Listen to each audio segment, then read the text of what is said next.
So good morning everybody, and I apologise in advance if you've already seen me talking this nonsense about bulbs this morning, but my trusty technical assistant, also known as the busy woman's husband, came out to tell me that I was broadcasting in the wrong place, and it turns out I think I probably wasn't.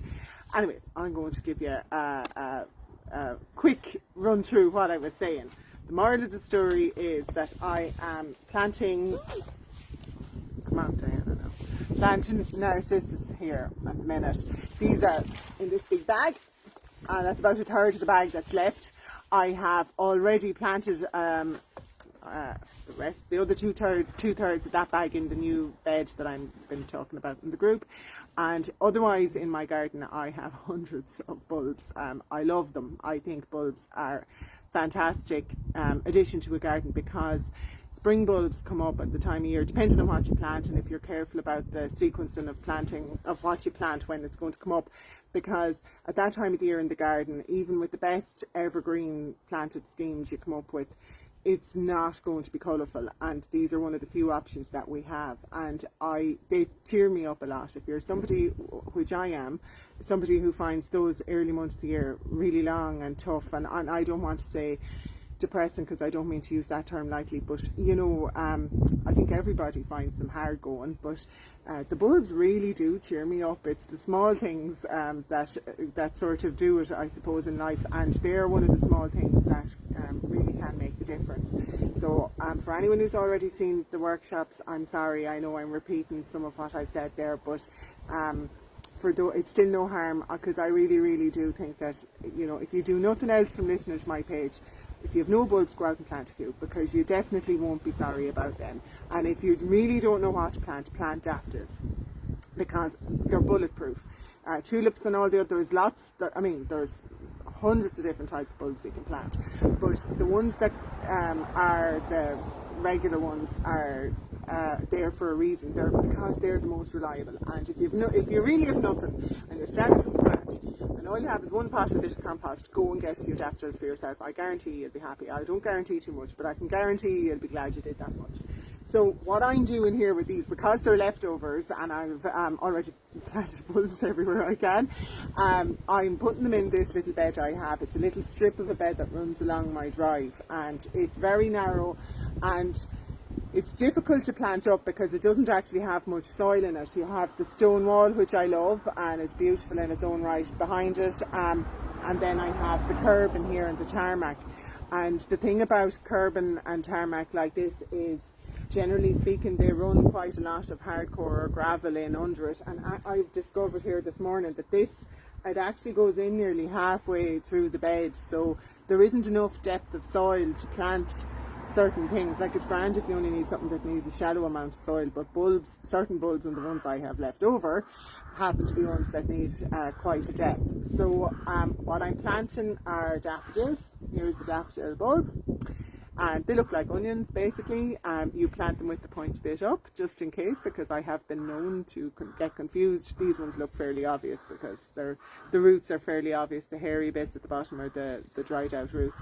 So this one, you can see it looks fresh, so it looks like a fresh onion. If it looked withered and darker brown, I wouldn't buy them like that, but if you have them, it's still worth sticking them down, because nature is wonderful and they can recover. But if you have an option and you're in a garden centre or a shop or whatever and looking at them, look for ones that look like fresh onions. That's the sort of look that you're after. And generally speaking, the rule of thumb for planting daffodils or any other spring flowering bulb is to go down. I use my trowel as a measuring stick. So you want to go down 3 times the depth of the bulb, so that there's 2 heights of the bulb on top of it. So if you can see with this guy, if he's down there, I need to go up to nearly the top of my trowel to get 2 heights of that bulb on top of it in soil. So I'm going to dig it. This is quite a small space I have here, so I'm not going to be able to fit a huge amount of bulbs into it. But you can sort of squish them in anywhere. And just this fern, while it looks like I'm planting very close to it here, and I am, this fern completely dies back over the winter. So when the bulbs come up, the fern won't be there.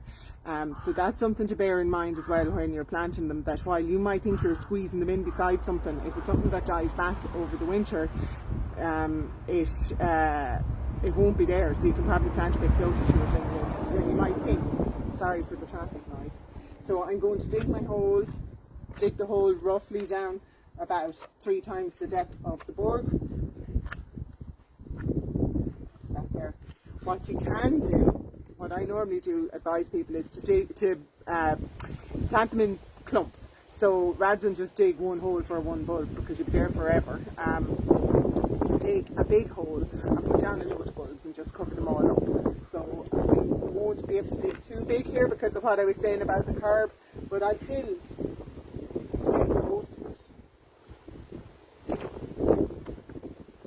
I think all I'm going to fit in there is 3, so I have 3 here. And just to show you, some of them you can see that one's kind of separating into 2 already there, and this one is as well. Sometimes they're very loose and you can nearly pull them apart. If you can, and they're loose and you can pull them apart, plant them as 2 separate bulbs. But these ones are still well stuck together, so I'm going to leave them alone. They don't seem like they're ready to move apart yet. But what I'm hoping is at least I might get 2 flowers close to each other, and when I'm only able to plant 3 bulbs in this space, it'll be a way of filling it out a little bit better, because generally speaking, 1 bulb, 1 flower, which is why you need loads of them. They're not like other plants where, you know, in the summer you plant a single rose bush, say, and you get, you know, maybe 100 blooms off it.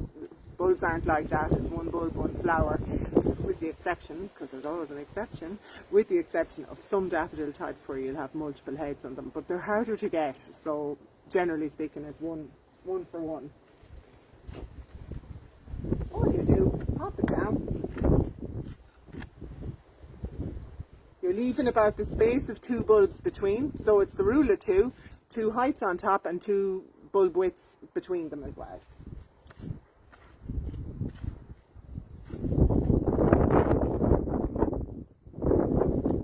And cover it up, and just be careful that you cover it up back up to the right height and don't leave it too skimpy. And that is it. You just wait for them. Can be handy to mark them if you're, you know, likely to forget where you've planted them, or you're planning on doing any more work, like say you were thinking of dividing that fern or something and going to dig it out. It can be handy to just stick something in the ground to remind yourself that you planted them there, because you know, you won't see sign of them really. You might see shoots of those coming up in February, but there's a lot of gardening to be done between now and February, people, so you mightn't see them yet. And that's it. You don't need to water it in particularly, especially when it's in the ground, unless you're somewhere particularly dry. Unfortunately, I don't live somewhere particularly dry, and I'm in no worry about there being rain to water these guys in, so there'll be no need for me to water any bulbs in. And that's it. I still don't know what I'm going to do with the rest of this. It has to be said. So I said I'd just do a little recap of the other bulbs that I have planted this year. So as I say, I have those daffodils, which are a mixture. So, and as you can see, right, can you see? Right, so I think there was definitely more than 100 bulbs in that for $17.95. They sell them by weight when it starts getting into decent quantities. If you are looking to buy more than, you know, a few for doing a pot, buy them in a garden centre or buy them online is my tip, because you'll definitely get way better value. Don't go into Tesco or Dunnes or Aldi and buy loads and loads of small packets. Go in and buy them by weight. In even your local garden centre will do a deal for you buying them by weight, and that is definitely a far better value way of buying them than trying to buy them bit by bit. If you're only planting up a pot and you want to have a go, and maybe you're doing a couple of different experiments to see do you like these colours together or whatever, yeah, by all means buy them separately in little packets. But if you're going to plant a lot of them, which you might need if it's a drive or a big flower bed, it can tot up very quick what you might need. So that's my recommendation for that. And other bulbs I have in my garden that I love are, so I've loads of daffodils, because I think daffodils are bulletproof, you can't go wrong. The other one I think is bulletproof are muscari, and don't think they get half good enough press. They are brilliant. They are smaller than daffodils. The blue is really intense out of them, much more intense than a bluebell, but they come up around the same time as daffodils, so the middle of March to the middle of April, depending on where you are and a whole load of variables, but generally speaking around then. And blue is, as I say, very intense. The blue can look beautiful alongside a yellow daffodil, and they last for ages. The flower stays on them for ages, so some bulbs that are very pretty don't stick around too long. Sometimes tulips can get, they lose their petals very early. Daffodils don't, which is another reason I love them, but the muscaries don't either. And the muscaries are much more windproof than a lot of them, so most bulbs are on long stems, and when the wind comes, which there is wind at that time of the year, no matter where you are, I think in the world, there's wind in March and April. You need something that can withstand a bit of that, and the muscaries, I think, are great, and not everybody has them, and I don't know why, because they're brilliant. Other things I've planted this year, I always plant tulips, even though I don't think tulips are as bulletproof as the rest of them, but they're so gorgeous. Sure, how can you resist? I nearly treat tulips like annual bedding, because they might come back and they might not, and if you want to guarantee it, you have to do an awful lot of minding of them, and minding is not consistent with a busy woman's lifestyle, so I don't do minding. They either come back or they don't, and tulips are dodgy, so I still plant them because I love them. And then I have some other mixtures of things that I've planted this year. Done a little mixture of lasagna planting in pots. I think a few pots of bulbs are very handy to have. You can drag them in and out around either doorways if people are coming, or in front of your patio door for yourself to see. And I did this little colour combination, just a few bits out of Aldi. I like these miniature daffodils. I know I'm all about the daffodils, but these little miniature daffodils look cute. But my normal recommendation on miniature daffodils is a variety called tete-a-tete, because they have a multiple head on a stem. They usually have 2 heads per stem, so you can look like you have loads of daffodils planted with only a few of them. So yeah, that would be my recommendation. And my experiment, I've never planted spring flowering anemones before, but I'm putting them in the rockery to see how they look out. I don't know what they're going to look like, but see, I just like them colours. So I do what everyone else does too, go in and just go, oh, I like it. So that's what I did. We'll see what they look like. Hopefully they don't make a liar out of me now and come up. So they're in the rockery, and we'll see. And just one last thing then, before I go and leave you all in peace for your weekend, is if you are planting tulips, it is generally speaking advised not to do what I did. And what I did is I've already planted them because I did them for my workshop.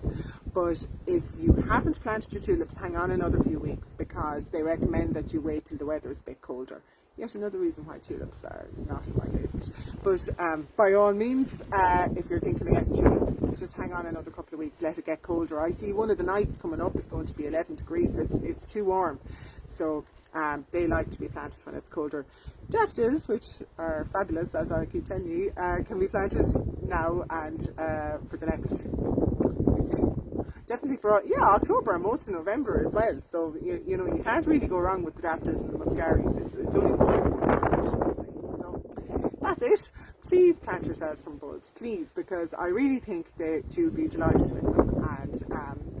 And I don't really tell people, straight out like that very much, but even if you plant them up and give them to somebody as a present, it's a lovely thing to give to somebody. And I don't know anybody who wouldn't be cheered up looking at a few daffodils coming in the door in the spring. So that's it. Have a lovely weekend, and if there's any questions, sure, give me a shout and I'll do my best to answer them, and I'll talk to you soon. Bye bye everybody.